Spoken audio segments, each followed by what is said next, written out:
Good afternoon, esteemed guest, and very warm welcome.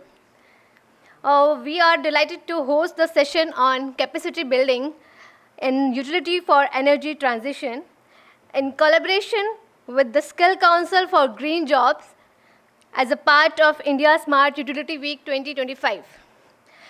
It is my great honor to introduce and welcome the chair of the session, Mr. N.P. Paddy, FNAE Director, Amity, Jaipur. A very warm welcome to you, sir. I would also like to invite the moderator of the session, Mr. Mukul Saxena, advisor of the Skill Council for Green Jobs. A very warm welcome to you as well.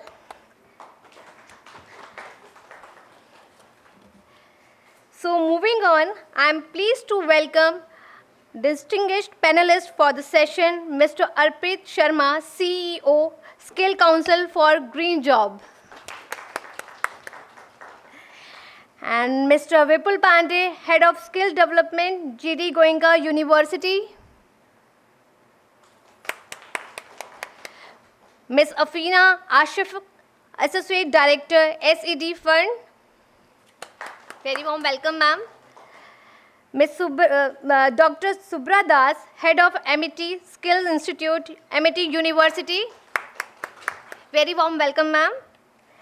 And Ms. Vanshika, Gazmer, Policy Associate, NSEFI. Very warm welcome, ma'am.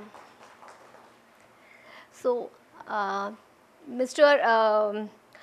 N.P. Paddy, sir, you please, share your kind words with us. Do you have my presentation loaded? Yes, sir. Okay. Shall we start, sir? Yeah, first of all, welcome you all to this wonderful panel session followed by a presentation. So to make the house in order, I thought of actually just giving some of my background experience for last 3 decades and why capacity building is important and how industry and then professionals and utilities must work together along with organization looking for skill development and how it is high time to, how this panel is important and timely. That need to be justified. So I'll take maybe 25 minutes to complete my presentation, and then I will, with the permission of the moderator, and then we can open the house with a round of brief presentation for 2 minutes each by the speakers, and then we can open the house for discussion, and then if time permits, we can have a second round of conclusion remarks from all the speakers, and we can also invite some of the participants to give their personal views so that we can come out with a half-page white paper that can be submitted to the organizer about the future strategy for next 5 to 10 years. Is it okay? If this is acceptable, moderators, sir, then we can start. That's fine. Thank you. So I love to, I wish everyone to not an audience, but be participatory. Whenever you have any issues, please stop me. So it's not a presentation, to be very honest. It's a roundtable discussion. And I like to share some of the wonderful experience that has gone through being belongs to an academic institution and doing too much of R&D. Slowly we realize why capacity building is important. Any institution, so myself, Professor N.P. Paddy, spent almost 27 years at IIT Roorkee and currently looking after Malaviya National Institute of Technology, Jaipur, as the director, along with IIIT Kota for 5 years. Okay, so this is my background. So first of all, please go to the next slide. So I can operate myself. All right, leave it. Yeah, excellent. So 2012 is the year of actually New India to me.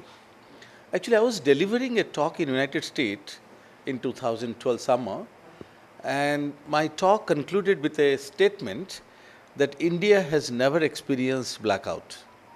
Okay, and I came to the airport, then I got a call from Power Grid saying that, Professor Paddy, where are you? And we have experienced a blackout. And then I have to rush, and then probably other colleagues have actually tried to examine what went wrong, And then over a period of time, as week time, we all came to know what are the challenges. So now I cannot no more proudly say that India has never experienced blackout. So we are also prone to blackout. And that is the day, I'll just set some floor correct. I talked to my family because in IIT Roorkee, they have given me an opportunity to explore the possible rooftop solar panels in the year 2012. So I was working on that area, and then I said, why not 1.72 megawatt of solar can be installed in the campus of IIT Roorkee, and that time the maximum peak demand was close to actually 6 to 7 megawatt. Okay, I request everyone to take notes because this is purely technical. I may act so casual so that you feel this is not important, but those who are really aiming for utility segment, please take it this business bit seriously. So then what has happened out of 6 and 7 megawatt, I said actually 1.72 megawatt is the requirement of PB. I'm connecting this to capacity building slowly, the challenges in last 15 years. So then I asked my wife that are you having power at IIT Roorkee or not? Because prior to this blackout, we have installed 1.72 megawatt of rooftop solar, and the rooftop solar was there across the campus. So each and every building had priority energy supply being managed by the PV. And then unfortunately she said there is no power. Then we all researchers realized that without having the main grid, you cannot generate any power from the PV. All right? And that time you can manage to do that having a certain switch control mechanism where an islanded mode of operation, the PV must operate. So that controller, we had no option in the campus, and perhaps that was true across the world at that point of time. And then slowly people started realizing smart grid, microgrid, islanded mode of operation, renewable integration with the main grid. So the challenge today for this country, we have enough renewable available, but those renewables must generate power even in the absence of the grid become a challenging task. So now, a country like ours actually one of the largest grid, there is no doubt about it. We have installed capacity close to 400 gigawatt plus, and we have a peak demand which is close to actually 200 gigawatt plus. Just making it life very simple, I just quoted 400 and 200 so that you can remember. Am I right? But if I say 435, 227.2, then you feel like, it's a very tough number to recall. So what is the question now? Installed capacity is 400 gigawatt in this country, and 200 gigawatt is the peak requirement of this country. Now it is worrying. This statement is very worrying because the requirement is 50% of the capacity that India carry. Still, why my rural India is experiencing peak energy deficit, no power, and 20% people in this country do not celebrate Diwali because of no electricity available. Access is there, but availability is not there. Very, very serious statement. So we in this house are now responsible to make sure that each and every Indian citizen celebrate comfortably Diwali and also get electricity, the minimum connectivity, not the air conditioners, but my fan and light must run even during the grid is not available. If that can be achieved, to me that we have succeeded. How this can be achieved? Now, today the whole country is talking about renewable energy, and we have many utility friends, and you all, intelligent gathering here. But why we are going for renewable energy become a question. Why we are going for renewable energy? Anyone can help me? Hanji? Decarbonation. Are you so rich that you can contribute for the world, so smart and contributing decarbonation? We are struggling to make sure 2 wonderful meal for each Indian citizen today. Decarbonation, clean is a very, very long way to answer. Huh? Yes? Financing makes sense. What is that? Like the cost of solar Is cheaper. is coming down and down. We just need to find ways to come Okay. around it. All right. So I think you mean to say it is economically viable. So we are economically smart enough to shift from actually coal power plant to renewables. All deficiency of fossil fuels. I think you all are very right. I mean, you're perfect in your answers. Even you are also correct in some extent, okay? But this is not the right answer. The right answer is we do not have nuclear technology with us. All of you, please try to understand. The nuclear technology is not belongs to us. So that means the future of the nuclear power plant is under serious risk because that depends on the relationship that we manage with the Western world. Number one. Second, when we were young, we have been taught only hydropower plants and thermal power plants, nothing else. We have never been taught about solar, wind.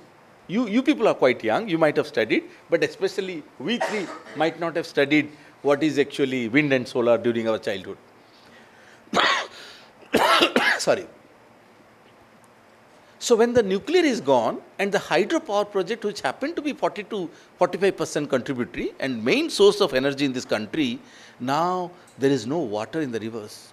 Plus, due to so many green tributary challenges, now none of us can go for a hydropower project without legal disputes. Am I right? So that is also somehow end to the story of having hydropower project in this country.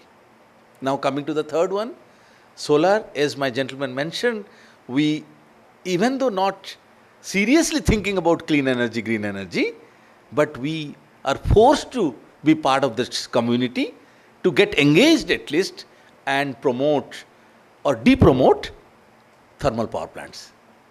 Are you clear? So that is also gone. So one is not available, one is we do not carry the technology, and the third one, we have to be part of we have to get engaged, no? India cannot keep away saying that, no, we will continue doing it thermal. So we are getting engaged. And then what is left for you, my dear friends? 50% of Indian citizens are middle class. Do you agree with me? Okay. Now, if they are middle class, what do you mean by middle class? Is income is between 1 lakh to 5 lakh? No. Middle class means those who have lot of aspirations. Definition of middle class means those who have lot of aspiration. Those families want to give better life to their kids. To me, they are middle class. Am I right? So, considering those factors, lot of aspiration with Indians now. So, we will not use the word middle class anymore. I have given the definition. So, Indians are having lot of aspiration to give better life to their kids. What is that better life? Giving air conditioning? Giving a TV? No, that is what to me. When I was young, we had actually only one fan in my house before 45 years. And we all used to assemble to get bit of relaxation from there, the bedroom. But today we have 4 air conditioners. How many? 4. Literally for last 35 years, I do have 4 air conditioners. And I still remember we have never used more than 2, even in the peak summer. And there are few air conditioners, they have been purchased, and after a decade they have been replaced without use. So is it the right aspiration? Because middle class aspiration, I like to do something great. But that has to continue. Now imagine the lighting of this room, also a kind of aspiration. The street lighting, today we see in the airport, is also an aspiration. So the electricity requirement and consumption of this country has to grow. It has to grow because your economy is directly proportional to electricity consumption. So if you consume more electricity, you will be treated as rich person and your country will be treated as developed nation. Are you clear? I am not getting into those philosophy aspects, but I am just giving you opportunity to rethink during your dinner time. Now, because of which, one way is aspiration, one way we have to glorify the nation, and hence the consumption has to increase. So what is left with me? One way I don't have hydro, thermal, nuclear, and we are all keep on adding the loads. So the only way left is to put some immediate measure, and those immediate measure are nothing but renewable energy. So solar and PV will take just 1 year time to get installed. So what we do, there is an increase of 30 gigawatt, so we put 30 gigawatt park. Increase of another 20 gigawatt, put a wind panel of 20 gigawatt. So we are just managing the increase in demand every year. through a immediate arrangement, and that is possible through renewable energy. Now, with this set of the background, see the future of India and the roadmap. Roadmap, we are planning to have actually huge amount of these yellow lines are nothing but my actually PV. So PV installation is going to increase. So those who are in PV business, those who are in utilities looking for PV installations, without any stress, please go ahead. I am very sure at least for next 20 years, you will make a great business for sure. I assured result, because the country cannot afford to say bye-bye to renewable energy for next 20 years. We are forced to do it. Okay, my dear friends?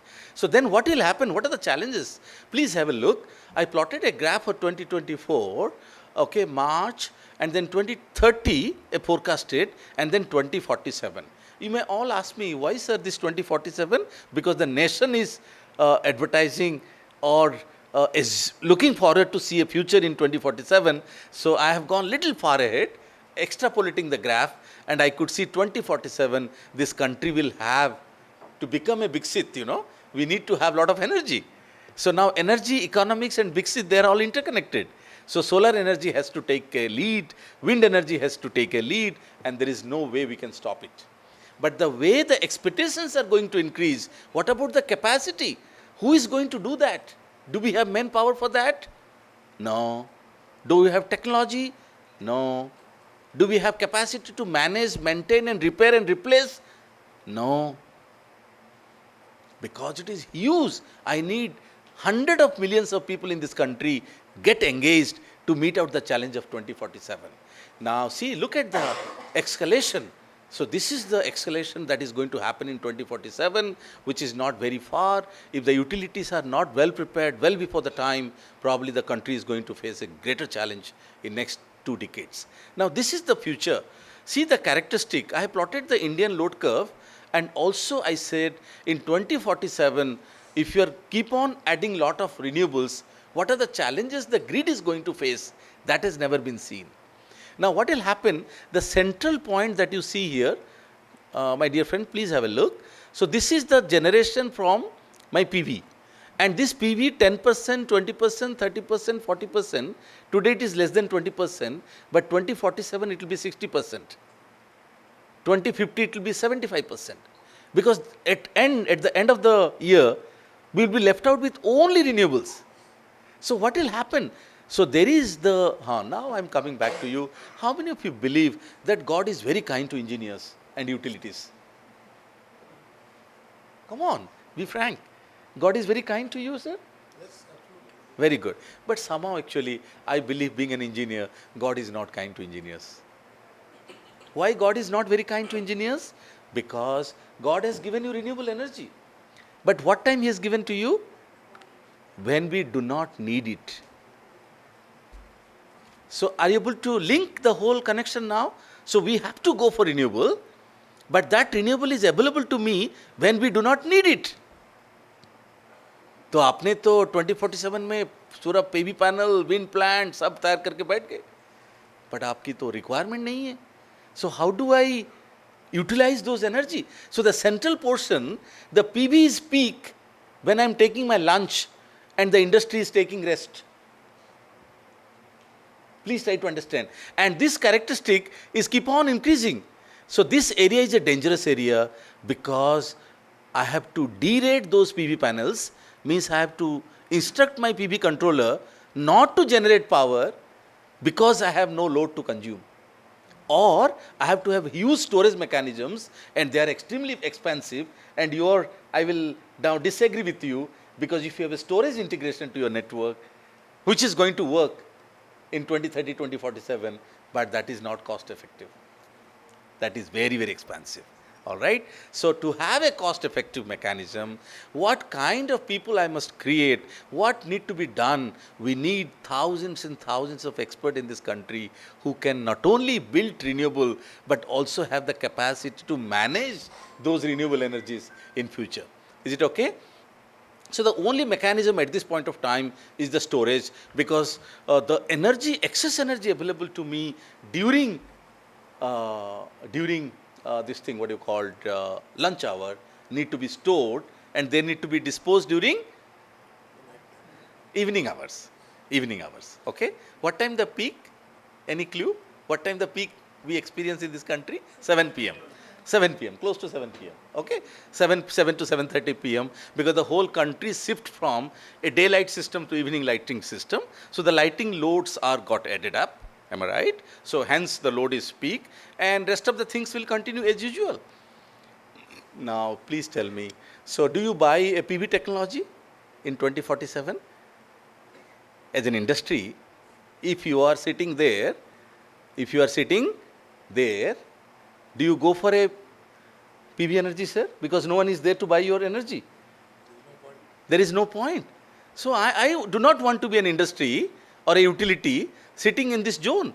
I want to be here so that all my energy got generated being purchased immediately. I cannot spend billions of rupees and wait for someone to buy if they wish so. Or I have to well prepared for a combo system where I can, bid for a constant energy around the day, either day or night, and I will be able to manage. So this is one challenge. What about the wind? So most of the utilities now thinking to go for wind energy along with PV. So they are keeping their foot in both the boats because PV नहीं चलेगा तो wind चलेगा. But wind के बारे में कुछ पता है? Sir, wind का क्या challenge है? अच्छा है कि नहीं? No, it is good for the country or not? Very good, no? I also love wind energy. Okay. But the problem is, the maximum wind energy available in this country is during? No. When we are sleeping. Even PV is okay, but the wind is strictly worst because the peak of wind energy is available to this country, not country, the world, during midnight. If you have gone very close to offshore, because I belong to a coastal area, I am originally from Bhubaneswar, so we know the coastal effect. If you go during the midnight, the wind velocity is too high and you will get maximum wind energy. The blades will move very, very fast. And that's why we get into the offshore to extract the maximum wind for maximum energy. So now because wind energy has no solution, similar to PV, so either PV or wind, they both are available to you during day peak and midnight peak, okay, which is not the real peak of the country, and hence they become excess, which is not true. They need to be stored and transferred. So one thing is very clear, storage technology is mandatory. I am now getting into capacity building. Capacity building not only with PV, which is important, capacity building for wind is also important. Capacity building for integrated utility grid is also important. The fourth one, the capacity building for renewable integrated storage technology is equally important. So we as a nation, we all have to make sure that we are getting into renewable energy, but also making sure they are being stored and transferred during the peak hours become a great asset. So this is what actually I have kept the floor set right, and very quickly I'll just rush to my slides. So what we have done actually, I have taken a demonstration with a renewable integrated storage technology, and there are many challenges because of short of time. We'll just engage with interactions because the floor is set right now. And just very quickly what we have done,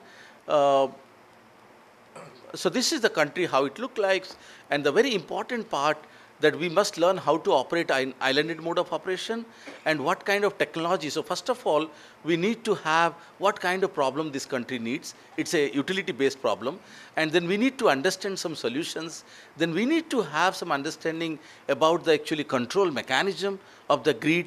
And then finally, we need to understand the real-time power, hardware, in loop simulation mechanism that utilities normally do in day-to-day business, but we academicians or most of the managerial people may not be knowing it. So probably we need to train our young graduates not only strong about the simulation, but also in utility level R&D. What do you mean by utility level R&D? So this is what will be clear to you, what the industry is expected to do, or I must recommend what is needed for industry now. And you may be thinking, sir, how we are managing today? Today nobody told me that the PV is excess. Today nobody told me the wind is going to be excess. हमारा देश तो बहुत बढ़िया चल रहा है, आप क्यों इसको नेगेटिव ले रहे हैं? बढ़िया इसीलिए चल रहा है, the country is very very hungry. The country is very, very hungry. What do you mean by hungry? Means we need energy. Whatever the energy available to me, I am ready to observe. My Indian grid is also capable to observe. But the moment it becomes more than 40%, the real challenge begins, similar to European countries or similar to Germany. The challenge will come to India, not today, but maybe in 2030, maybe in 2040, and worst case it may be in 2047. So we need to be well prepared for that scenario to come. And how do I train my engineers? How do I train my IITians? How do I train my NITians? How do I train my diploma people? How do I train my ITI people so that they all can jump into and save the nation, become a disaster in 2050? That is very, very important.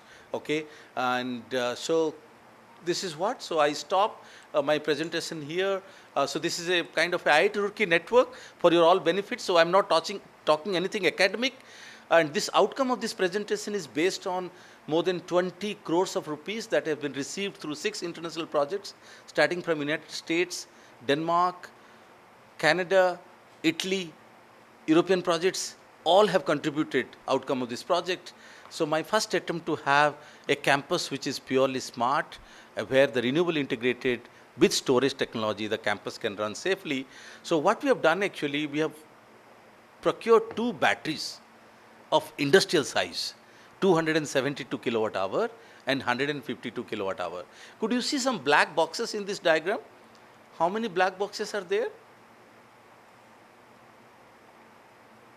Anyone can see that? How many black boxes in the 5? Because you are very close to the screen. Good, good, good. So there are 5. So what we have done, instead of having money and buying something, so we decided that for next 20 years, the campus will be of 12 megawatt loading, and how we can prepare ourselves. The same technology can go to Delhi utility, the same technology can go to Mumbai utility, where one can plan for PV integration with storage from today itself, so that next 5 to 10 years they can manage. So 272 kilowatt hour being placed in one of the location, second battery which was of 150 kilowatt hour, and they have been tested in the laboratory, and you all will be happy to know, when I switched on the 272 kilowatt hour and 150 kilowatt hour battery, the size of the battery, my young friends, the battery size is more than a truck. Have you seen a 272 kilowatt hour battery? No, this is more than a, 20 wheel truck. Okay, it's very big. And when you switch it on, it's a DC, so you will have a huge fire. The whole utility may go to dark. So you have to be extremely careful before switching on the battery to the grid. Am I right? And that is what utility people do that. It's not surprising. But how we all have to be trained is an important task.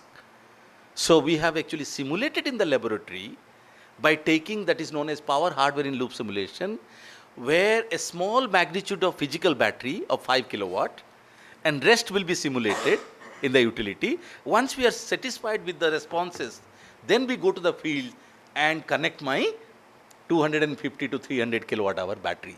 And touch it, for last 6.5 years, my both truck size batteries are operational, and it is working perfect, because there is a technology, there is a research capacity building happened for last 1 decade, and this is working today.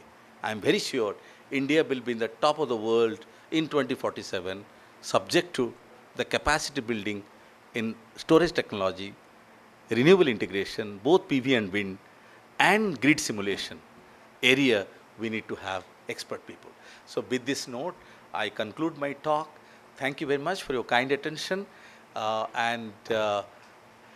Now we'll start our panel session. I'm handing over to my moderator, sir, to take to the next level. Saxena ji, over to you. Thank you. So much. Thank you so much, Professor Paddy. That was, I'm sure we will all agree, that was a very interesting and a very insightful discussion that Professor Paddy gave us. Are you able to hear me? Yes. So I think there was the switch. I think this was a talk that brought the simplicity of technology, very, very close to us. We have to realize that it's not just very scientific, it is also very real.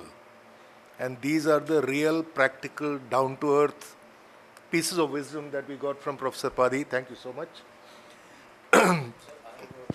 Yeah, please. If you Yeah, we can hear. Yeah, it's on. if you permit, then I have a very, very small question. Please, sir. It's on. We can hear. Keeping in mind the paucity of time, I have a very, very small question in front of you.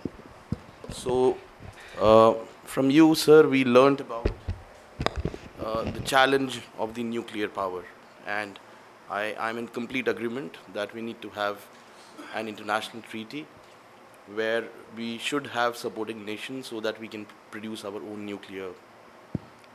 You also mentioned about the renewable energy, which is the solar and the wind. And we also learned that round the clock power cannot be produced through solar and wind because of their own natural challenges. Why isn't a country like us, which is very, very naturally resourceful, not focusing on green hydrogen? This country has a mission. This country has a dedicated budget which has been allocated. This country also has an ambitious target of production of 5 million metric tons of domestic production as well as the export. Why are we only talking about solar and wind, which are not that very stable and not focusing on hydrogen? Okay, thank you very much. It's a wonderful question. And probably, the nation has had a mission, and we are moving towards green hydrogen very seriously. I think in one of the speech from our railway minister, it has been told that we have already, the technology is ready for a green hydrogen based train to run in this country. So once the trains are being replaced with green hydrogen, imagine the amount of consumption requirement we do have. I think we are progressing very well in green hydrogen for sure. But there is one interesting challenge that this nation may face. The logistic challenges. Because the green hydrogen need to be manufactured and that need to be transported also. And very interestingly, green hydrogen, the economics, again, I'll come back to you, will work only when you work along with your PV installations. Because when we have excess PV, those excess PV area need to be utilized for green hydrogen production. But today, whatever the PV available to me, I consume. But after a couple of years, I'll have excess PV which need to be derated or stored. So instead of storing, if I can utilize my excess PV for green hydrogen production, that is more economically viable. I think people are working in this area and we are really aggressive, and probably we are interested for our indigenous technology, and that's why it is taking time. But I'm very sure in next 5 years, we will have even trucks in this country, similar to CNG. We will have actually green hydrogen based trucks, and it's a very good suggestion. We have to be moving towards green hydrogen in future. Thank you. Arpit, thank you. Yeah. Sir, on your back. So you have talked about the solar peak and then wind generation peak times, and also we understand that integration of storage will increase the cost significantly. But don't you think the storage cost will also come down gradually by 2047, number one? And then you have talked about, sir has talked about green hydrogen and all. So we have not discussed about the pump storage system. Also, pump storage projects are coming up. So what is your perspective on the pump storage for managing our peaks? You see, there are things here. Pump storage, you're talking about hydro pump storage? Yes, sir. All right. We had a lot of scope in this country about pump storage. But unfortunately, the hydropower projects are not having enough storage of water to run with their own peak. So it is slightly challenging to have excess water which can be pumped back to generate power during peak hours. So it's a good option. If that can happen, to me, this is one of the extremely green energy that one can ever imagine through hydro and pump storage. So that is always there. So, but the amount is so minimum, it will be just 0.5 to 0.7% of the whole requirement. So even whatever you do, we need to have this technology, because whole pump storage cannot replace the complete requirement. Now moving to the storage cost is going down. It's a very interesting question, because we do not understand what is storage is all about. What are the cost component of a storage? I have done that mistake before 10 years. I was so innocent like him before 10 years. The storage cost is not the cost of lithium. The storage cost is not the cost of the chemistry. The storage cost, 70 to 80% of cost is related to a small box attached to the batteries. And that is known as my true controller algorithm, or the technology attached, which direct the battery when to charge and when to discharge. So the lithium cost will come down. But who will give you the PCS systems connected to this battery, giving command to generate? Today, 1 megawatt of battery, lithium battery, will cost you less than 2 CR, which was close to actually 6 to 8 CR earlier, before 5 years. Today it is less than 2 CR. Even LG also started selling battery storages. So but if you really buy a storage for utility level, 100 kilowatt hour will cost you 2 crores. 100 kilowatt will cost you 2 CR. Why?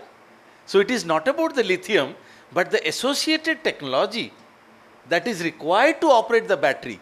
So even though the battery cost is going to reduce, the cost of storage is not going to reduce until unless you have your own technology to control those operations. So 90% of the cost is associated not with the lithium chemistry, but with the technology. So again, this is what about the capacity building. We do not have our own chip manufacturing. We do not have actually own technology. So anyone tells it is 5 crore, you have to buy. Because what you will do with the lithium? You need to operate it. And you don't have your own devices. Tomorrow, this mobile will cost me actually 5 lakh rupees. I have to still buy because I have no option. So the storage cost will reduce only when we have the technology associated with storage being indigenous. Please try to understand. Otherwise, storage cost actually international market, they will say 10 rupees to 5 rupees and increase the technology cost from 3 rupees to 9 rupees. So finally you come to the same level. Until unless you have both on your own, we are not going to succeed. So to me, I have many other ideas because this is not the forum to share. So I will say better, why don't we shift from a peak hours to off-peak hours to avoid storage or to minimize the storage is a better option than buying new technology from Taiwan and paying crores of rupees every year. Is it okay? Is it clear? Yes, sir. Thank you, sir. Thank you. I'm very open type, please don't mind, and please feel free. All right, thank you. So in case of battery, we can use battery management system, BMS, to control the battery pack. Yeah. It is a combination of huge amount of battery cells, and weak battery is the king of battery pack. To find out the weak battery, that is one challenge also. But in India, there is no manufacturing company of BMS. We are just taking it from the China components and we install it there. Okay, right. Just installation. So that's what I mentioned without taking any then country's name overcome because this one. Yeah, considering to be a sensitive platform and my voice is being recorded. So what I'm suggesting that we need to have indigenous technology to meet out the future challenges that the country is going to face. That is what we are concluding. Absolutely. Thank you. Absolutely. Sir, it's a wonderful forum, and I think you were one of the very, very amazing speakers, distinguished speakers, whom I'm listening to after so many months, I would say. So one small question again, I'm being a little more inquisitive. So you talked about consumption, and I absolutely agree with you because your consumption or the more electricity you produce is directly related to the development of any nation. So India, we are the third largest polluter also after China and America. but still we have to consume.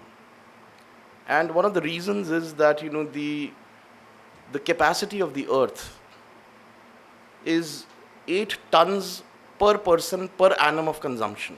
And here we are in India consuming only 4 tons, just half of it. You go to countries like countries in the African continent, they are at 2 tons per person per annum. And we have historic polluters like the America or the China who are consuming more than 100 tons per person per annum. So in your opinion, shouldn't the consumption be capped? Not for a nation like us, but for the developed nations who have already consumed and produced and polluted. And so now they're advising others not to pollute. And now they're advising us not to pollute. Yeah. I think it is basically a time-driven situation. So I think we cannot completely get excused by saying that we have not polluted in the past, so we will be permitted to pollute it. That will not be permitted because it's a kind of a techno-political issues. But given the circumstances, one thing is very sure, we cannot add on thermal power plants today openly, number one. But to me, the energy requirement is such a big challenge, we have to develop, no?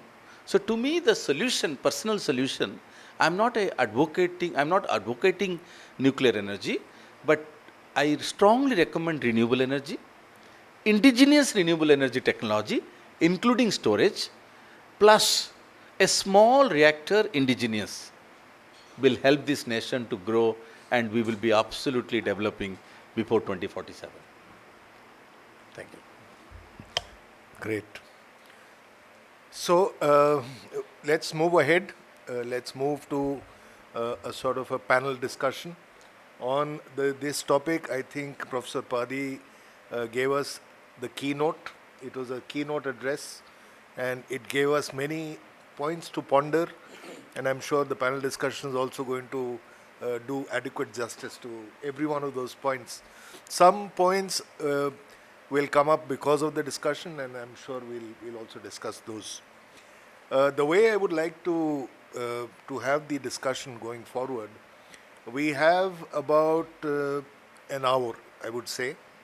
We are at 3:30, and let's target for 4:30 with a half-hour buffer at the end, which might spill over into more discussion. But for this 1 hour, I'm going to ask pointed questions to each one of the 6 panelists that we have. I would like to have the panelists respond first and then have a discussion around it. Because each one of the panelists is an expert in their own right, in their own place, in their own profession. And we have a very good mix of professions. We have people from academia, we have people from industry. Unfortunately, both people from industry, utilities, they could not make it. So we don't have them, but we have other people here who are from the industry who could represent. And we have people from strategy, finance, as well as from policy. So I think we have a very good mix of experts here, and we should take advantage of this. The rest of us can raise questions whenever you think it's important for you to get the answer. Please, sure, go ahead and ask a question. Yes, sir. Yes. Can we request our yes. backbenchers to occupy this? Yeah, please come on the side here so that we can all see you as well. See you, and you can participate Yes. seriously. If you don't mind, please come.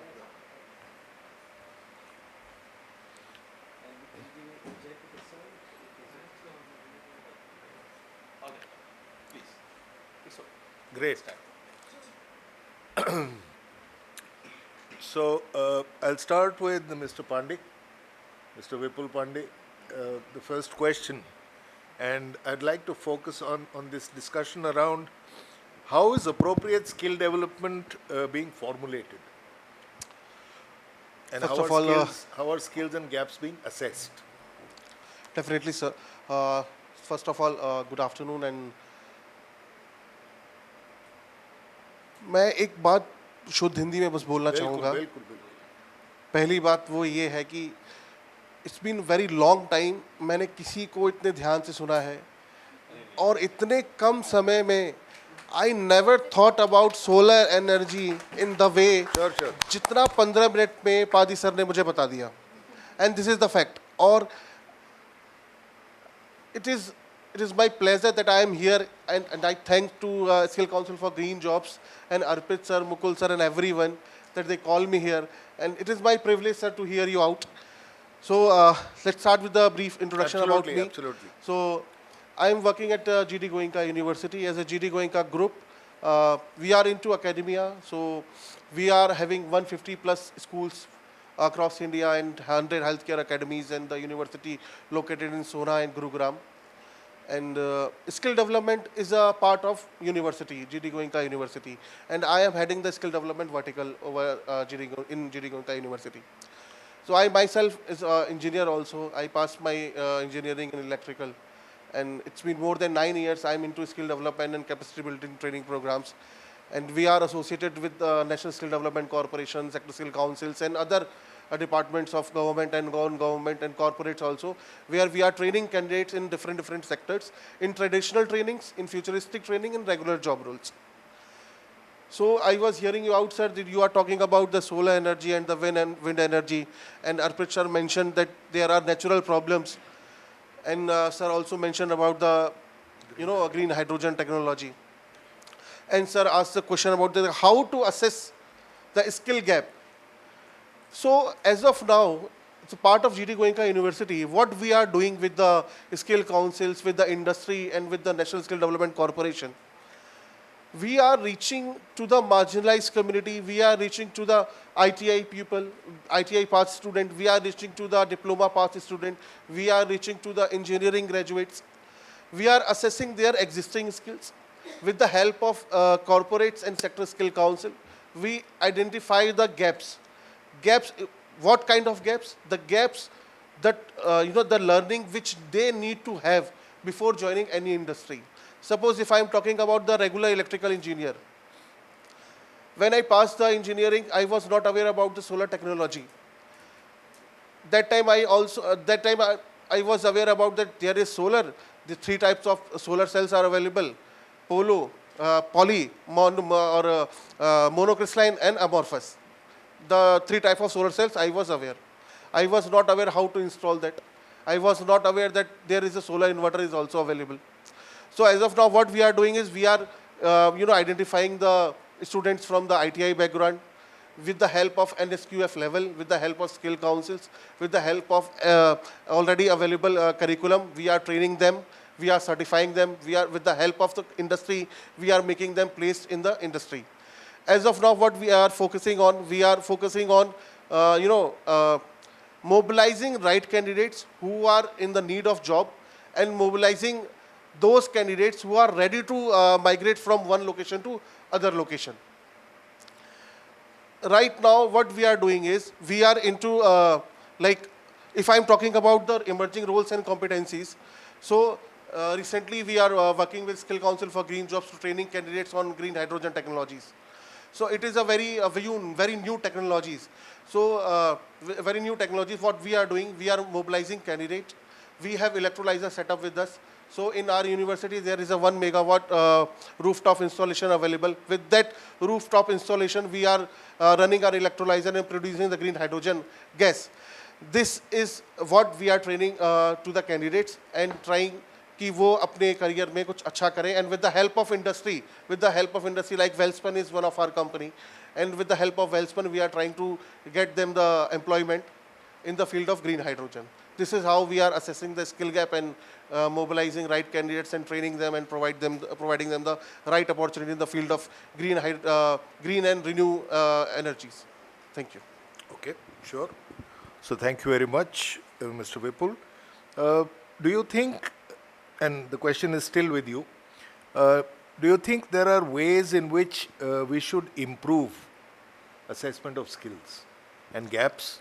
Because that will depend on whether you think there are opportunities to do this better. Definitely, sir, there is always gap, because the assessment of, skill analysis and everything, technological intervention, the use of AI and the Internet of Things will definitely solve out this problem. and the assessing the skill gap, definitely. So we have regular engineers available in India, but the specialized engineer, if I am talking about the solar engineers, specialized engineers in renewable sector, wind engineers, specialized engineer in wind sector, specialized engineer in green hydrogen sector.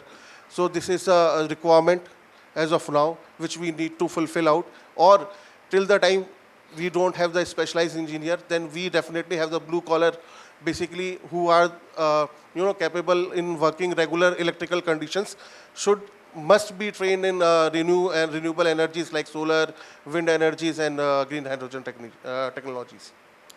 Great, thank you. So it's open for discussion around us now. If anyone of the panelists would like to say anything about how skills are assessed, how they should be assessed, how are gaps identified, how they could be done better. Any perspectives on this? Yes, please. Of course. I think probably we all have to participate, but just a couple of, I'll take not more than a minute.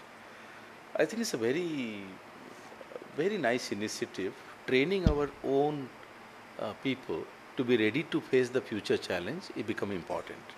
We are keep on putting thousands and thousands square meters of PV panels. So the installation capacity is going to increase. So we need to have wonderful manpower, and to me, we need to create those young 20 to 25 years kids of this country must be capable of installing their own PV panels. So today if I tell a boy, after having training in Goenka, must be in a position to put at least one rooftop PV panel of his own. That is important. Now second, I mean the residential rooftop PV is going to be a very popular mechanism, or a financially viable mechanism to me, because I have put actually rooftop PV in my own house and I am not paying electric bill for a very long time. So I think if there is some issue, now the company fellow says that you please replace it. If I do have someone, because in India we are very good at maintenance, no? So I need to have someone who can come and help me कि थोड़ा सा मेरा तार cut गया और PV panel कहाँ actually थोड़ा हिल गया और कुछ एक्चुअली ऊपर नीचे हो गया और बैटरी में कुछ एक्चुअली पानी नहीं है, ये सब छोटे छोटे चीज़ देखने के लिए I think people of young people must be having the capacity to help the residents very immediately to get a solution for that. So I think that is one aspect. Second, I think what we do, once actually more than 20 gigawatt of PV panels are being installed in this country after purchasing fresh, and when they truly need maintenance, now we are going for creating capacity building. It has to be reversed. Now, let's say today, we do not have actually capacity building for wind energy. And this is going to come in next 5-6 years very aggressively. So now this is the time to have thousands and thousands of people who can install micro turbines, who can actually, put the ladder and get into the turbine replacement, blade replacement. Okay, oh blade, आज की date में nobody has any clue. They are like a labor, but must be bit of technology. And if I have to go to offshore, how many of my technicians today in this country can swim into 20 kilometers the sea and put the substation which is floating? Very important question before us. That is what the capacity building means to me. So that means, are we ready to put a 2 megawatt wind turbine 20 kilometers into the sea? And who will do it? Or still we have to ask the actually suppliers from actually Beijing to come and install it in Kerala. That is where, I mean, we need to create the capacity building. So thank you very much. That's all from my side. Yes, Even yes, sir, yes. as you said, it's a very true statement. We are training women in the outskirts of Uttar Pradesh, Unbar district. So there is a installation like rooftop installation of 1 kilowatt or 2 kilowatt. If there is a malfunction, if there is a fault, like there is a fuse, faulty fuse in an inverter, then it is very difficult for her to call an electrician. वो कहाँ से बुलाएंगे? So we are training them so that she can only change the fuse by herself. I think you are doing a great job. There is no doubt about it. But I want it should be 10, 20 and 100 fold. That aggression has to come now. Thank you. Yes, sir. Absolutely. Thank you. Great. So, I'm sure there has to be a balance between the industry, the candidates, and us. There has to be a balance that we will maintain, because that is what keeps the ball rolling. As soon as that balance is disrupted, the ball will stop somewhere. And that's again going to be an interesting discussion with Professor Paddy. Okay, so moving on, Dr. Subhra from Amity, and that's the mirror that what I'm seeing myself in. How would you say is in this all this new futuristic technology development that is happening, emerging technologies are there, emerging professions are there. How is Amity strategizing, and how are you helping students to grapple with the future that you don't even know what it's going to be? So, what are the training initiatives what are the skilling initiatives that you are working on? You'll have a, oh yes, please, please.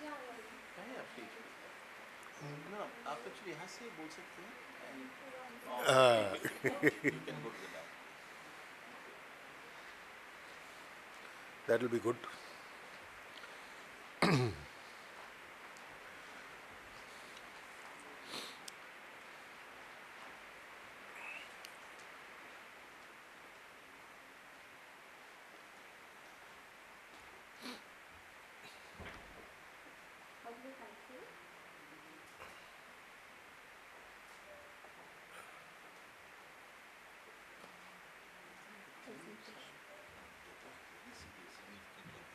Yes.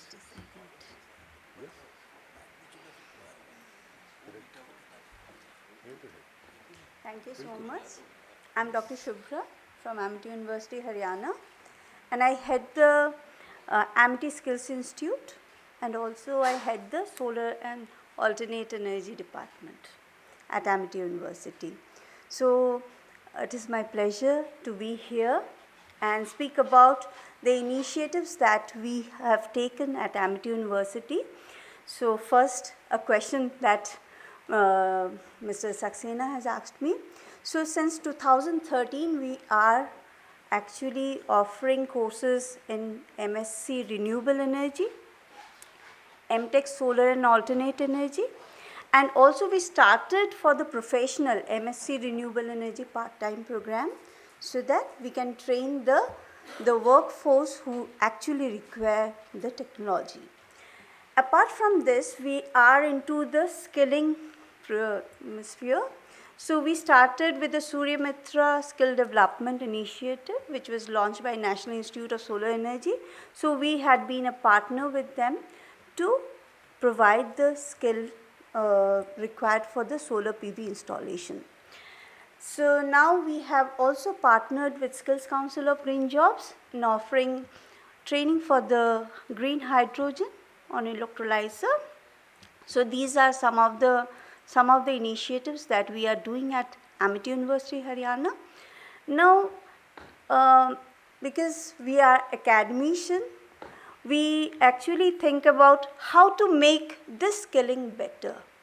So I have a presentation made based on what I have experienced over the years. So why are we talking about energy transition?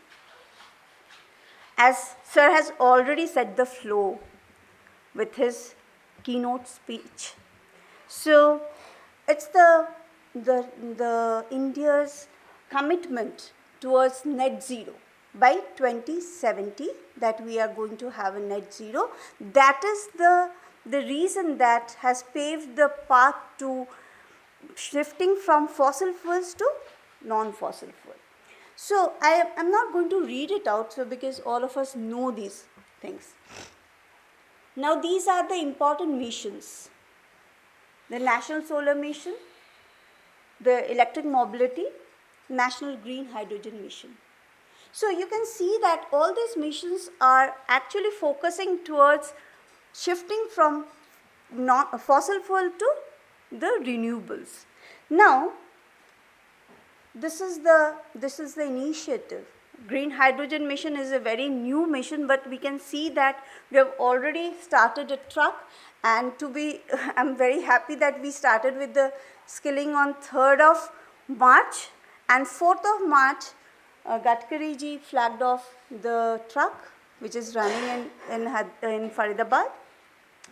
We have a green hydrogen run bus which was launched in 2023, and we are having a vision of having a train start from 31st March. So we can see that there is so much of aggression from the government side. So we must be very happy. We must be very happy that this transition will be very smooth. But there is challenges. Since morning I was attending the sessions, I had heard the utilities speaking about the challenges, and we as an academicians, how we can join hands with the utility to get rid of these challenges. So what are the challenges? Grid modernization, what sir has already talked about. So renewable energy integration, how that can be done. So I need not to talk about it, already sir has already discussed about it. Financial stability, regulation and policies. So we have people in this sector, so I will leave. So I would like to focus on the workforce transition. Workforce transition, why it is required? Because we are going to move to a technology which is new and which require a lot of knowledge which needs to be transferred to the manpower. Sometimes the manpower is already into the job, and sometimes they are the fresh students. Now for students, we are already there. We have several academic institutions who can provide the training. So the new technologies that are required are the renewable energy, grid modernization, installation and maintenance. And since we are talking about the data, we are flooded with data. We are in the data lake, data fabrics. These are the words that have come in the morning session. So you can understand the requirement of the analysis of the data. So you can understand the requirement, the skilling requirement presently are in these areas. Apart from this, the soft skills. We have come across people who cannot present themselves, who cannot talk. So what is the requirement? There is a requirement of teaching them how to communicate. So communication is another. The soft skills is also a requirement in the skilling. So now you can see that I have put Ministry of Skill Development is offering the training free of cost to all the people. Then where lies the challenge? Where is the challenge? So the challenge is the training duration, the program. If you see the Arpit, it is like 1 week training. The minimum short-term training is for 330 hours. So time is money, I believe. All of us must agree with this. So this is the challenge that we face when we are trying to mobilize candidates. Now, when you are trying to mobilize candidates for green hydrogen training, people will say, ma'am, ये कहाँ पे होता है? आप LPG पे कर रहे हो, CNG पे कर रहे हो? Nobody is aware about hydrogen.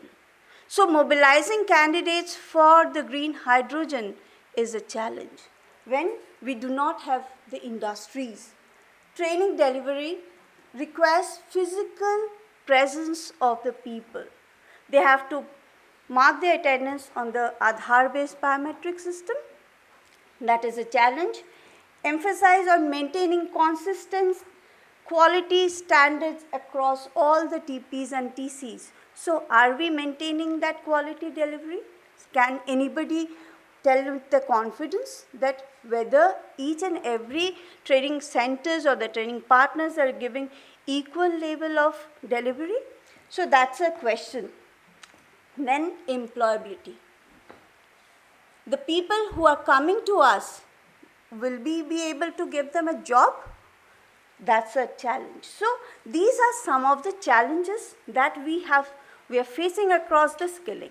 Now, I thought of the technology intervention into the skilling sphere. How can we come up with a solution. So I propose a AI and a blockchain integration in the capacity building sphere. Here we integrate all the stakeholders. I have not put the Ministry of Skill Development here. So we started with the NSDC. Fine. Then we have the sector skills councils, and underneath we have the training partners, the training centers, and in the blue we have the workforce whom we need to train. It can be our own students, it can be the people who are into the industry who needs the training. Then we have the industry. So we have all the stakeholders who are there. So we have the industry, and then we have the assessors, and so this is a model that we can have. So this workforce can connect to the TPs, and this TP can connect them to the TCs who can provide the training. Now here, as I've told that it's like the duration is a problem. So this TC can provide AI-enabled self-paced learning providers. They can provide the training online. So for the theoretical part, they can come. There's no need of coming physically for getting the training. So this is a model. So I just move to the flow chart. So the training providers can provide the training through a AI model, where they can provide the training, like if there are 5 NOS, so once the candidate registers, he can take up the first NOS, go through an assessment. If he passes the assessment with the marks, then he moves to the second, and so on. They can complete the entire training. So as a teacher, I believe that it's not the time that is mandatory, it is what is the learning outcome. So if the person can complete the training within a week, provided he is good, it's okay. So once he has completed, he can go, if there is a requirement for an OJT hours, then he can go to the industry partner and get the training, and after that he can be connected to the assessment agency to get the certification. So this will reduce the physical presence of the person to come for the training. Then the financial models can also be set up. Now if you get something for free, then the value of that product is not, we do not value it too much. So let the candidate pay. Let the candidate pay for the training. Once he is through, completed, then let SSC refund him. Otherwise, he will lose the money. So that can be a structure in which the finance can flow. In that way, the TCs can get, or the TPs can get the money straight away from the candidate. So that will also reduce the time lag of getting payment. So the advantages is like the candidate's upfront payment ensures dedicated participation and serious engagement, timely payments to all stakeholders, the payment across is streamlined for ease of use. Training success is a shared responsibility between the candidates and the training partners. Candidates funded training mitigates the risks of government financial loss in case of non-completion. So there are cases where we see that the candidates drop out. So what are the key takeaways? So if we can introduce the AI and blockchain into the capacity building, that will help the students in learning. So which will be a self-paced learning. And this blockchain method, we can secure the data, we can make the protocols through which the entire things can be done. So the credential and achievements can be stored. Utilizing blockchain to secure AI training data and models for unauthorized access. Use AI to analyze training data for biases, and also this will help in making an uniform standard for across all the TCs and the TPs. So this is the recommendations, and thank you. And thank you. So, thank you, Dr. Subhra, for sharing the initiatives that you're taking. Please stay there, Okay. because there might be discussions that you might have to respond to based Sure. on some slides. Sure. So, the panelists, I mean, any questions that you come up with on this sharing? So, Vanshika? It's just very nice to see that how you structured the whole model and everything. That's really interesting to see all this stuff. And yes, of course, thank you. I thought I was loud enough, but okay. So yes, of course, the need and the demand, the way that you have been doing is similar to what we in NSEFI have also been doing. So I would just like to start again. And since, hi everyone, I'm Vanshika Gazmer, representing NSEFI. I take care of the rooftop and the skilling aspects in NSEFI. And since we are a policy advocacy body, but we do a lot of proactive policy as well, and skilling being one of the proactive policy aspects, where we have collated all the demand, what is the industry demand basically and everything. So the structure that you have made is very efficient, I feel. Thank you so much. Thank you. Any other questions for Dr. Subhra at this time? Yes, sir.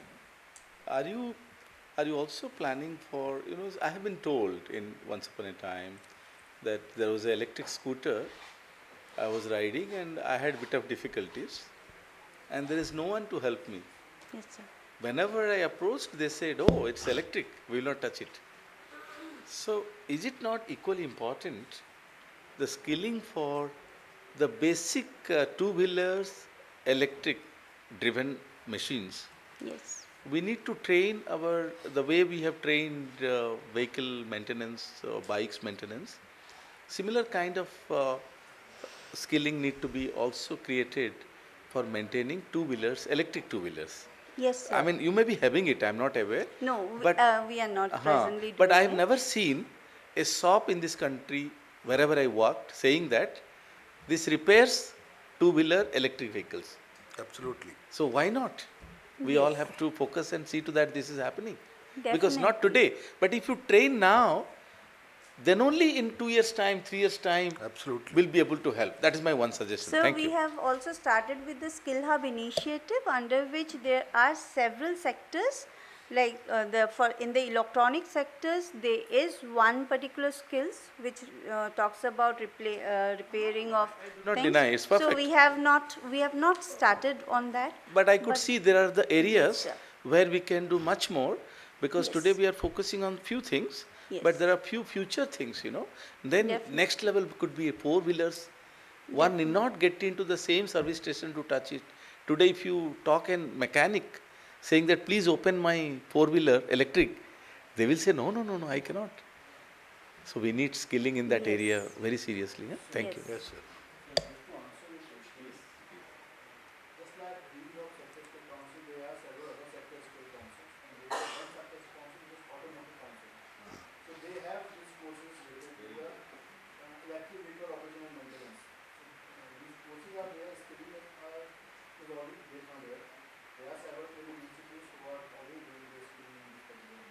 So where they do go after training?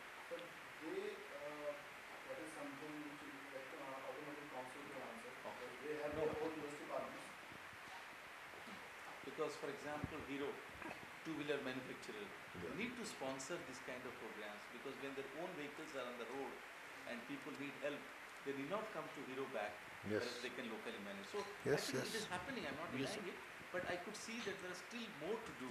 Yes. I mean, more miles to go. So through this, Hero is conducting a two-wheeler technician Very technician training program across India. So we are one of the partners, and we are training roadside electricians to manage the two-wheeler issues.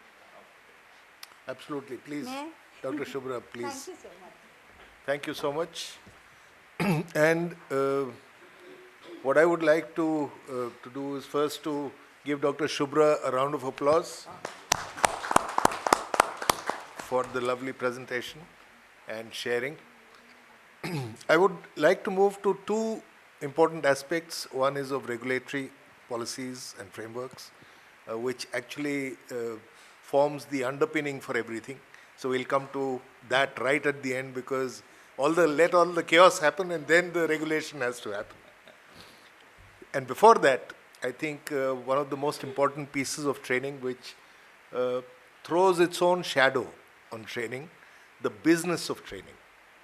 Training is a business, and that is a big problem. I have been in training for the last 40 years as a corporate training, international as well as domestic. And I know that as soon as training becomes a business, it changes. It changes its color, it changes its passion, the mission itself changes. There is a caste system within training. There's a lot of things that happen because it's a business. But it is a business because we all need to make money, we all need to grow. And that's where I invite Afeena to talk about some new innovations that are happening in the financing models, especially for these emerging technologies where people are not able to realize, investors are not able to figure out whether they should invest, they should not, whether how much should they do. There are other models also coming out, which Afeena is going to talk about. And I mean, I find that it's actually quite a paradox that they've been able to convert into an advantage. So, Afeena, from SED. Yes. Can you all hear me? Yeah, we can hear you. First of all, thank you very much, Skill Council, India Smart Grid Forum, for putting up this great panel. I think it's very timely because nothing can be achieved without the skill. And thank you for the great presentation. I must echo what he said, that it was so entertaining, because generally presentations put people to sleep, but yours woke us up. So thank you. I think there's merit in telling a little bit about what SED fund is and how we function. Absolutely. Just so that you can understand how things go about in my organization. So SED stands for Sustainability, Equity and Diversity. So it's a Sustainability, Equity and Diversity Fund. It's based out of The Hague. I am based out of Washington, DC, and this is where technology comes, that you can live anywhere, but you can still work globally, you know. So again, you know, technology is skill, everything clubbed together. It comes in our day-to-day life, not just like in papers. So this is a venture philanthropy. What we do is we support new and innovative ideas, programs, which then take solutions-oriented approach towards energy transition. Energy transition is the mandate of the fund. And as the name indicates, venture, we give seed funding. It's a grant-making organization. We give seed funding to completely new idea. And this is the beauty of philanthropy, right? That we can come in where nobody would want to go, right? Like some of the most risky aspects, like no bank will want to touch it. It's new, it's in the paper, where is the concept? That's where we come in. So giving legs to those ideas so that they can then come up to a stage where then it can be taken as a pilot and then obviously scaled up further. So when I say this, you know, I'm also reflecting back on your question about what are some of the finance is a big elephant in the room. While we do anything, you know, you talk about batteries innovation, you talk about skilling, you talk about may it be healthcare, everywhere. Financing is the biggest elephant in the room. So how do we solve that, right? I would say India has been really, with all the policies in place, the government pushing all these actions, as I think Ms. Das, you talked about all these policies which are already in place, hydrogen mission, so there's a lot of initiatives, there's a lot of push. And when I compare, when I see, like, let me talk a little bit about blended finance, right? I think that is something which India is very willing to accept. It's coming. Goa has just announced, I think, it's the first state to announce the blended finance fund in collaboration with World Bank, I guess. But again, you know, yes, concessional funding is required. But at what stage do we want, because concessional funding is limited, right? At what stage do we want to involve that concessional funding so that we can achieve the best of everything? And this is where I think philanthropies come and play a role, where they can bring from a small thing to a prototype, and then it can be adopted. I'll give you just one or two examples, just to give you a little bit of sense of how things. So we work in variety of ways, mostly providing technical assistance, and we don't do it. We work through our network of technical assistance partners, who we support, who are then further engaging with governments, corporates, industries, everybody to deal with and how to unlock the capital to achieve what the targets are. We gave somewhere around, not huge amount, like $500,000 to an organization called Encourage Capital. It's an impact investment fund, and a couple of years ago. And from that, they were, through the organizational development, business development models, they created loan prototypes. And this was to assess the solar potential, or rooftop solar potential for MSME cluster. And I think this was for the Moradabad clusters. Through that $500,000, they were able to raise an impact fund of $62 million.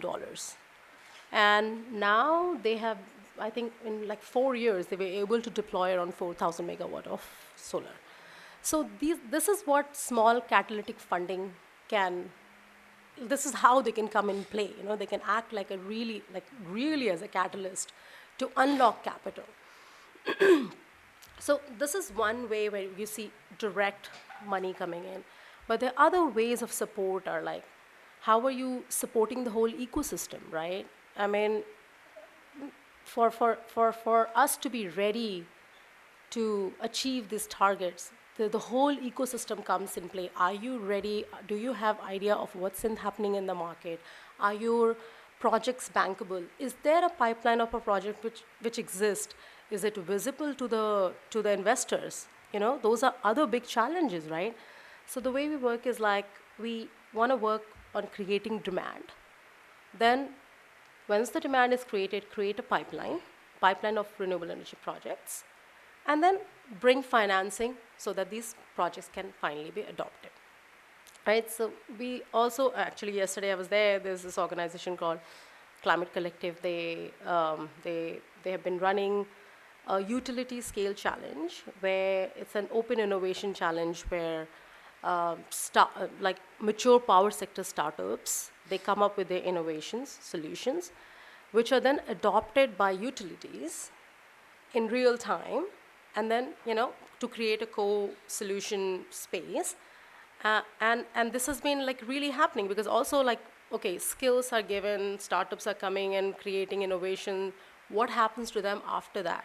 Is anybody adopting them? Are they dying? Are they scaling? So how do you even support that? So this is again a long game, and we cannot just stop thinking about how can we use anything, and nothing is small is what I would say. We have to just use every opportunity which we are getting in the market in any space, and just keep creating whatever impact we can. I mean, there's so many other things which we do, which we can talk offline, but I think in the interest of time.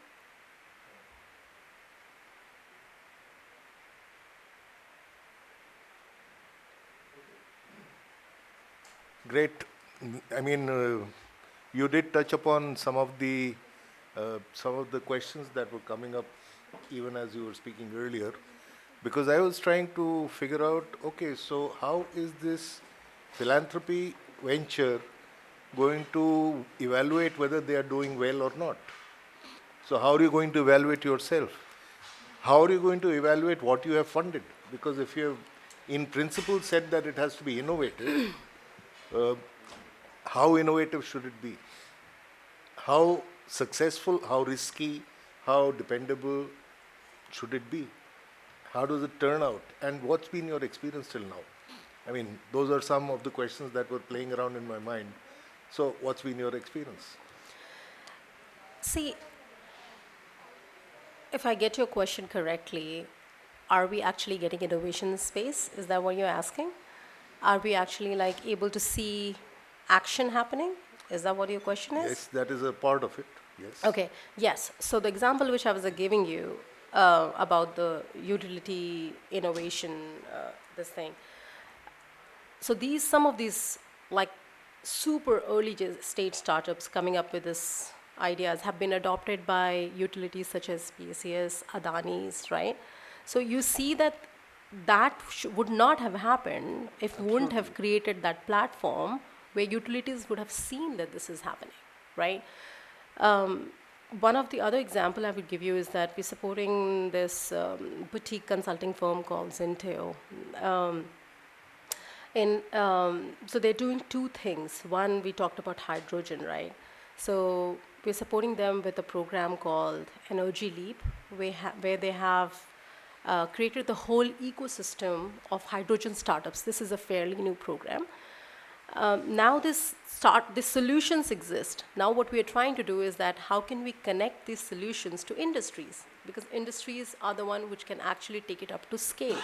And industries are individually in silos also doing their R&Ds. Why are you reinventing the wheel? You know, solutions exist. To create such platforms where we can actually showcase what exists is extremely important, you know. We can talk, again, what will happen to the skill if you can't really bring it into action? Similarly, with innovation, if you can actually bring it to scale, right? So scale matters, and I think by us creating those platforms, these interfaces are able to happen. One of the other examples I'll give you, which will probably bring a little bit more clarity, we created this platform called, and we supported EY for this.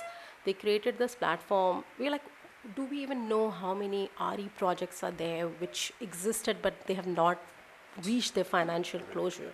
There's no place. You can't really see. How are even financiers who are wanting to invest in India would even see those? Because nothing which exists, right? Where is that one place where I can go and say, oh, I want to actually, this looks great. I want to fund this, or I want to support this, or I want to invest in this. So we created this platform with the help of CII and Ernst & Young, which is called Energy Transition Investment Monitor, where what they did was they traced out, they found around 1,000 shovel-ready projects, which were there in the papers, but they have not reached the financial closure.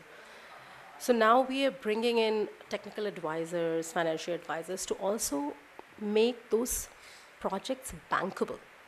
Because unless and until the projects are bankable, financiers will not be able to come. You know, we all know this, the high deployment cost, the liquidity issue, the currency risk, all these are there, right?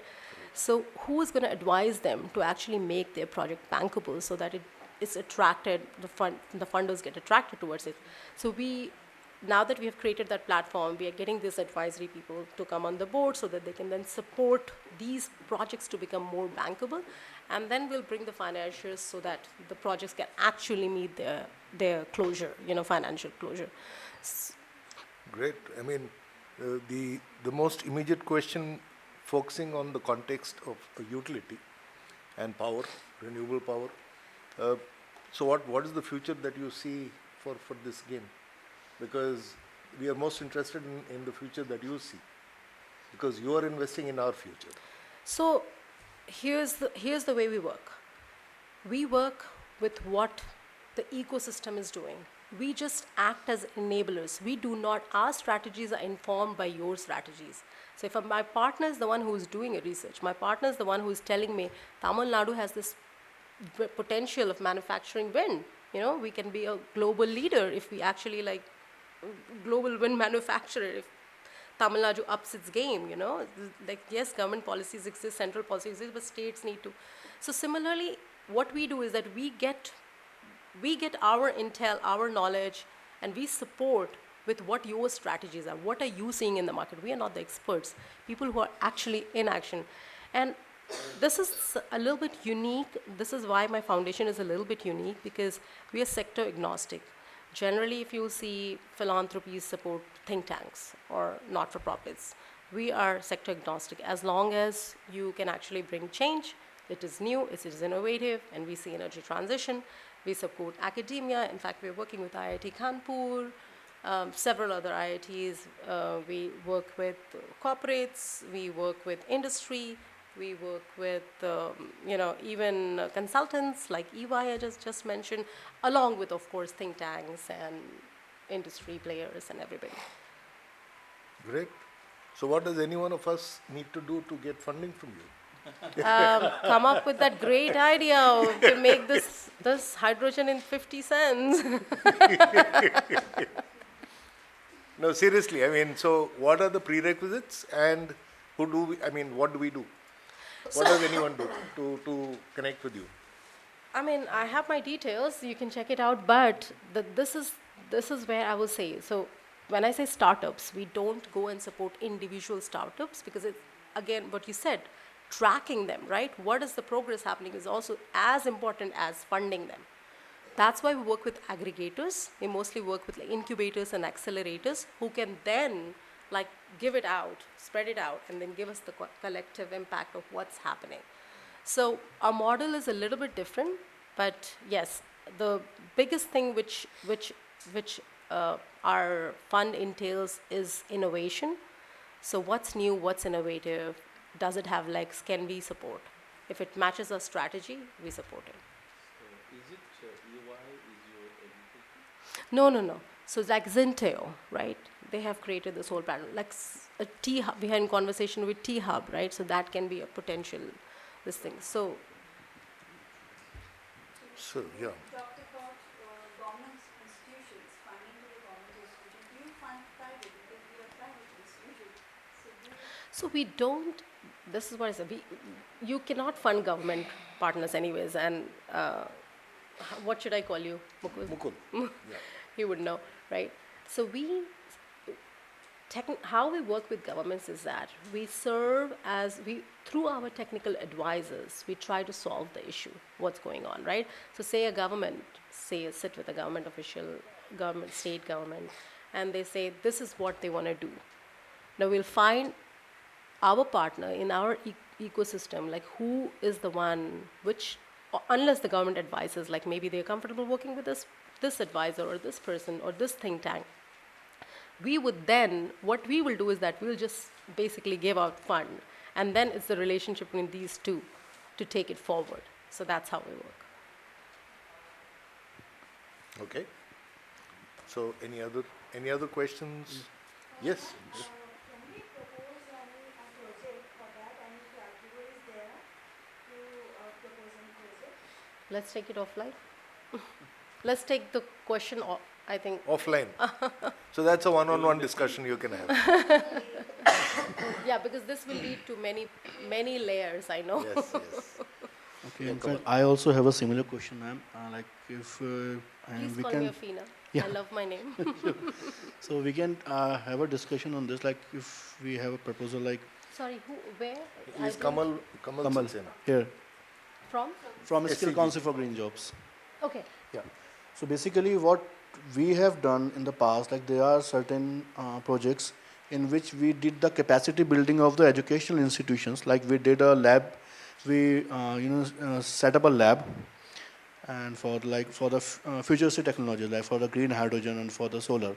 So this similar kind of projects we can discuss and definitely. That's what I was speaking to Arpit, that we need to have a discussion. yes, to definitely. see. So Yeah, we'll there's discuss. lot of synergies. Yes.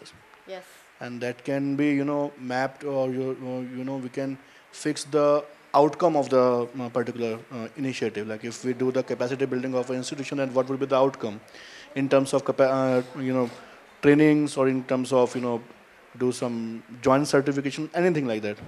So we can discuss with the Yeah. Sure. So is that it? Any other questions? Any other things you'd like to ask Afeena about? Okay, so let's move to the next and probably the most secretive part. It is least known. It is often feared, but it's very important because it drives a lot of things. Regulatory. regulatory policies and frameworks. So we have Vanshika Gazmer. Is that the right way? Yes. So we have Vanshika here, and I'd like you to talk about what do you do, and you're from NSEFI, and you focus on policies and frameworks. So what do you think we should all know about the discussion that's been happening? What should we be careful about, and what should we leverage? I mean, there are a lot of things when you are, that's a huge. And also, you first have to say this is Chatham House rule. Then only she'll be able Yes, to open yes. up. I'm sorry, what did you say? I was just saying, he first has to say that this is a closed door discussion. So I'll just start by introducing NSEFI. Does she need a mic? Do you think she's audible? I don't think so. Okay, fine, go ahead. So I'll start by introducing NSEFI. National Solar Energy Federation of India is a not-for-profit organization, and we are the largest renewable energy association in India and the fourth largest in the world. And we work with solar, wind, green hydrogen, bioenergy, and all other renewable energy as members. So from large to small to EPC vendors, like all of to manufacturers, everyone is our member. And 95% of the players in country are our members. So that is what we do. We basically work on policy and advocacy, and we resolve the issues that have been rising up. We understand the issues. We understand the policies that have been come up. We understand the regulatory aspects, where any project or any situation or that the members are facing, things like that. That was where we started from. But now we have evolved to a lot many things. We are doing R&D, we are understanding green hydrogen. So last year we did a GH2thon, which was an innovative thing that we had started with MNRE, Ministry of New and Renewable Energy. We did this a competition where we had asked industry-related questions to a lot of people. So we had thousands and thousands of applicants for that. And of course, one that was the most relevant one, and so and forth. And then we are also working on skilling, understanding the skilling gaps. We have had roundtables with CHROs. We had a CHRO roundtable with NISE, and SCGJ was a part of it, of course. We strongly focus on SDG 17, that is partnership, because without involving each other, we can't work in silos. That is our motto. We've been working with our partners everywhere, every time. So yeah, in CHR roundtables, we have heard a lot of discussions going on. In fact, yesterday, we had our regular monthly meetings with MNRE that we have. So I have, yes, jotted down some regulatory issues. But before that, I would just like to say that how R&D and skilling have been the two sides of a similar coin, the coin that you would use to buy a ticket to the more sustainable energy transition train ride. So that is my analogy, I would like to say.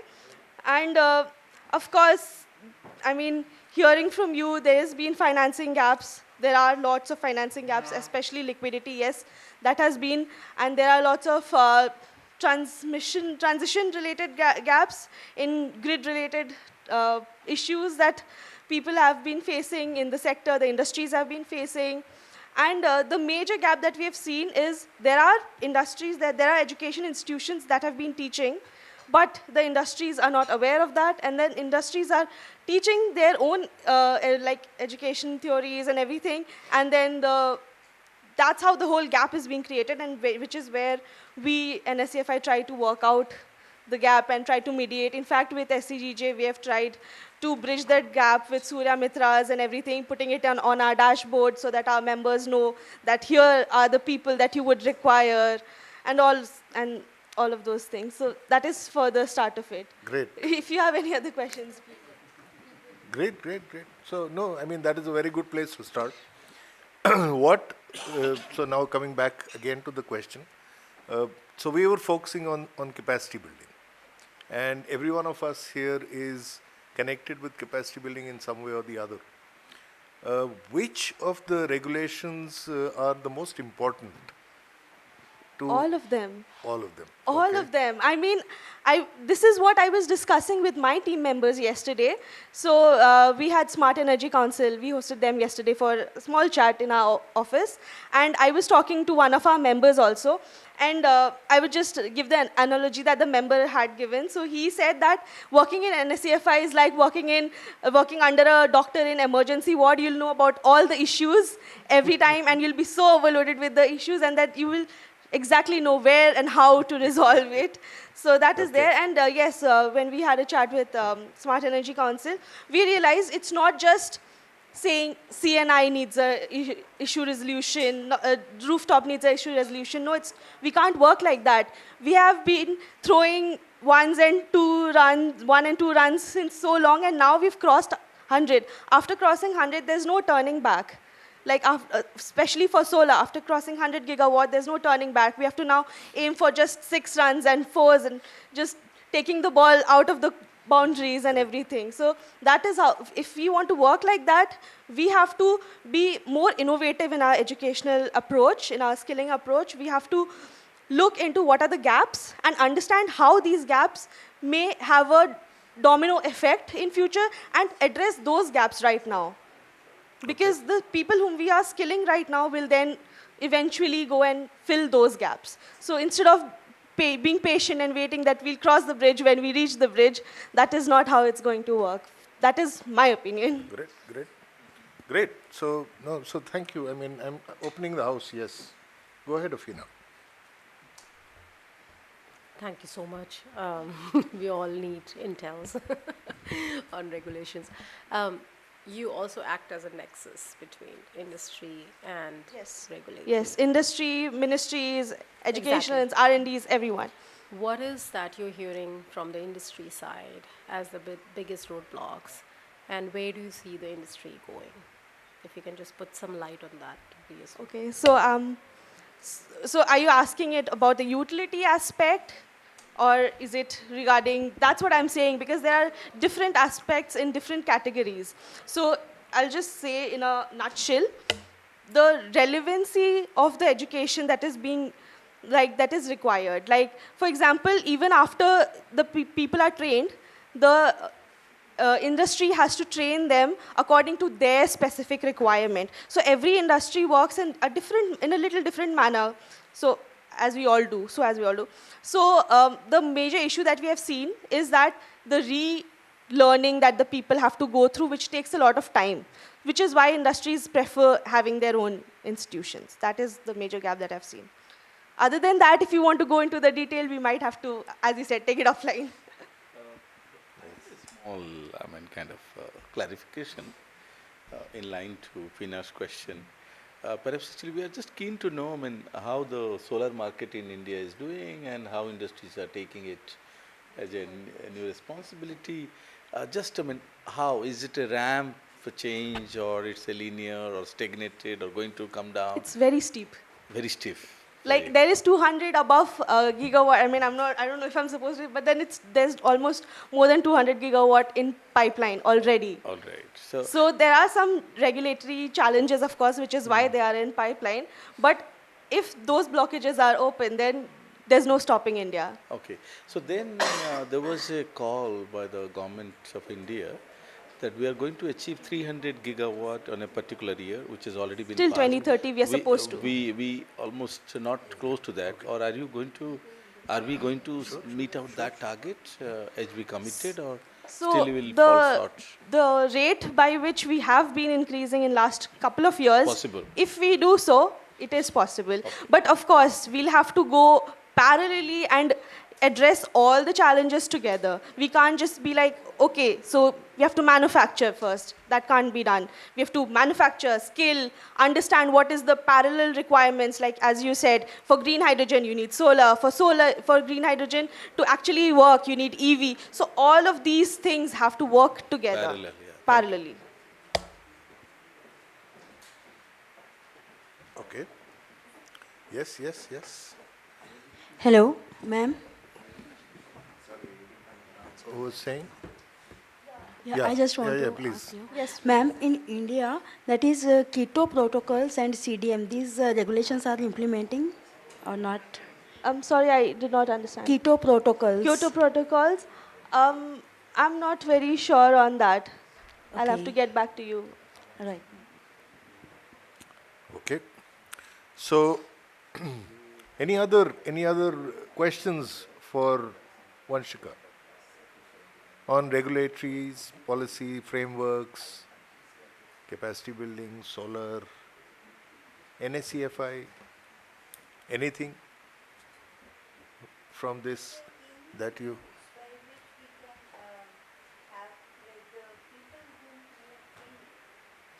Is there any rule or policy? Thank you. I think I'm audible. I know. No Is problem. there any rule by which we can have the manpower, the trained manpower, be taken by the industry? So that will be, I think, a positive side of capacity building. So on industry, we do not have any rules. We cannot say that you have to do this. So is there any way, like maybe some, like we give tax benefits to adopt solar. So can there be some mechanism by which we can like ask the industry to take this? So that mechanism is, one of those mechanisms is already in place, but there's public outcry against that. And some states have a bigger size of that mechanism. It's called reservation. So it's similar to reservation. I don't know whether we want to sort of open up that box here. No, I'm not talking about reservation. But I'm then- talking about the skilled manpower. So that's reservation. It's reservation. Point is, who is saying that he is skilled? The point in a free economy says, that's what we are seeing. IIT Roorkee, IIT Kanpur, IITs everywhere, they have no problem in being placed. So the industry is taking. There's no mandate. It's a free economy. So it's a free market, it's a free economy. Let the economy decide. I think the question here comes about how visible they are. Forget about reservation. Is there a platform? I think that's what we've been planning towards earlier. It's the same with So are there platforms which you can we do something to create that platform where industry can actually see their skilled labor success, right? It's benefit, it's win-win for both. So we do have a youth portal where we have registered Surya Mitras, because that was one of the gaps that we saw that most of our members are facing, that they require the people who are the technicians. So of course we can maybe expand it, have a talk. So in fact, I'd just like to add something to this conversation about demand or about possibilities, connections.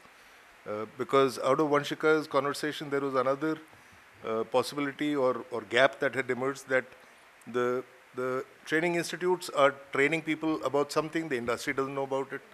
The industry is doing something, the training institutes don't know about it.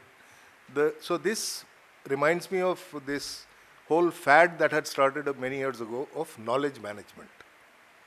And there were many knowledge management tools that appeared. Even today, if you do a Google, you'll find that all knowledge management is about frameworks. It's about databases, it's about relational databases, queries, making it possible. So these frameworks make it possible, but none of those tools has actually worked. And that is because we don't share information. We share information only with friends. With friends, we have that affinity. And unless we build that interpersonal affinity with people who matter, the information that matters will not come to us. And it will not also go to them. And that is somewhere where I think we are all challenged by our human ability of socializing only to a certain extent. Of course, social media provides us with some channels, but then there's abuse and misuse so much that you don't know what to trust and what not to trust. So you are ultimately again brought back to face-to-face. So, your views. To conclude, I mean, the utility partners probably expected to share their views, what kind of capacity they are looking for, Right. and what kind of challenges they do face today. But I could see that in last 1 decade, things have improved significantly, and at least starting from investor to regulatory to trainers, they're all in the same platform. But still, we need to do a lot of things to get connected. Unfortunately, the utility panelists could not make it. Because today, we don't have it. the skilled trainers are here, and the utility may say, this is what I need, I'm not getting it. So probably they can revisit their program and see to that that is happening. Thank you. Absolutely.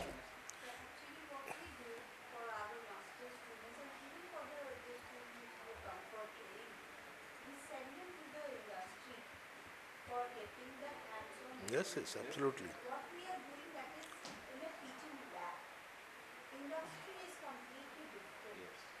So the 6 months of working in the industry makes an industry ready. Correct. So that is how we are able to this gap between the academia and the industry. That is the way we have. Correct, correct, good. Sure.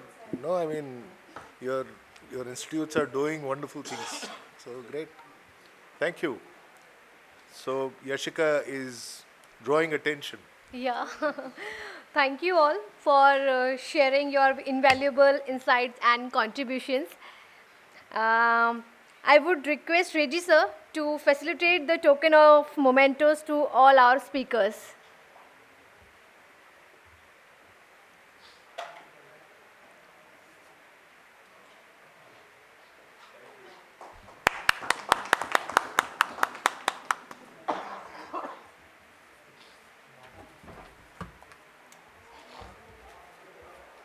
Just take 2 minutes. The skills required in the new energy era are drastically different than the way we built large thermal power plants and hydroelectric plants and nuclear plants and all that. Traditionally, the power sector was very poor in gender balance, and this is a great opportunity for us to correct that. In the past, we used to, 2017 or onwards, we started a session on women in energy. Now in every conference it is there, so we dropped that. we don't do a conference, but we started recognizing women contributors. Last year onwards, we have giving award to people who had a long career, those who have contributed to the sector. Today also awards, you will see some 4 extraordinary women who spent long time in the energy sector being recognized. But there are so many others, but we don't know them. They should come forward. So this is a great opportunity to do that correction. And also there are more tools available at platforms, networks available for providing training, which was not there in the past. As ISGF also, when we started 2013 onwards, we've been doing training programs. We used to have classroom programs. Every quarter, 1 or 2 programs we used to do. 30, 40, 50 people come, 3 days sitting in classroom kind of a place. One day are away from their work. And many of them are wanted. Utilities are understaffed. Plus it's expensive. Take a plane, come stay in Delhi for 3 days. We did training programs across India. But still it was a challenge. Some of them, and many of the faculties, we flew them in from Europe and US, where people have done work with their own hands, not just consultants, those who have PPT. So the real experts used to be part of our training programs. Then came COVID. We realized anytime soon we will not get 50 people in a room. So we started with the online training programs. So we got very good response. The one which we used to do earlier in 3 days in classroom, we spread it across alternate days into 3 weeks or 4 weeks. Evening hours, 2 hours per day into some, 7 into 3, 21 hours, we spread it across 3 weeks to same time, almost same time. We got very good participation, and those sessions we recorded and which we have uploaded on our portal. Those are all available. So during COVID time, we have done about 6 or 7 training programs, all our old ones. Then we added 2, 3 other training programs. Now I think there are 9 programs available online, and there is a examination also, online examination also. End of the course, when you are ready, send an email to our system. We'll create a test, and the test is over, you get a certificate, system generated certificate.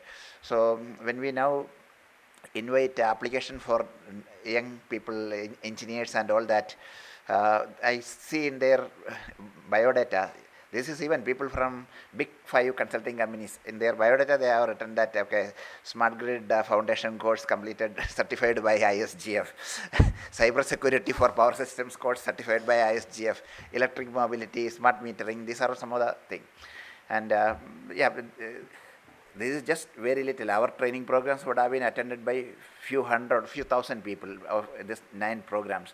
There are 1,000 other platforms available where people can and should make part of it. And academic institutions also should make this available for people to, while studying, they should also take this kind of training programs and certifications. We'll stop here and over to you.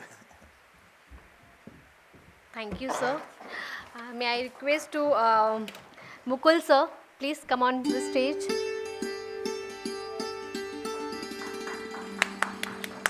And Mr. N.P. Paddy, sir.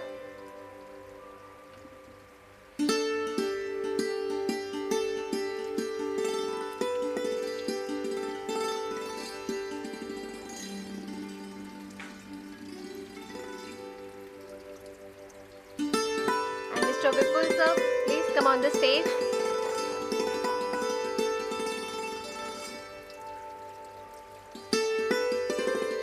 And Ms. Afeena Ashfaque.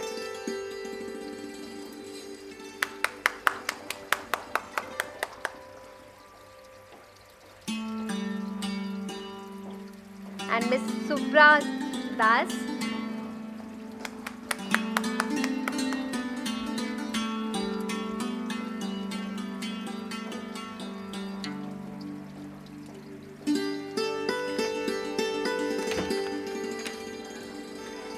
And Ms. Vanshika, please come on the stage.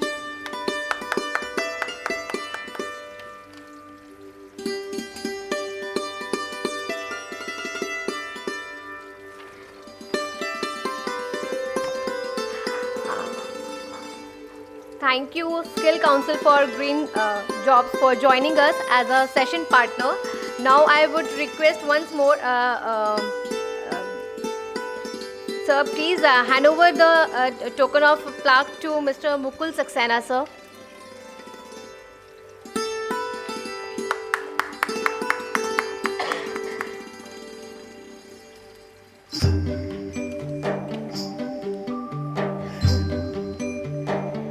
Lastly, I would request all the speakers to please come forward for a group photo.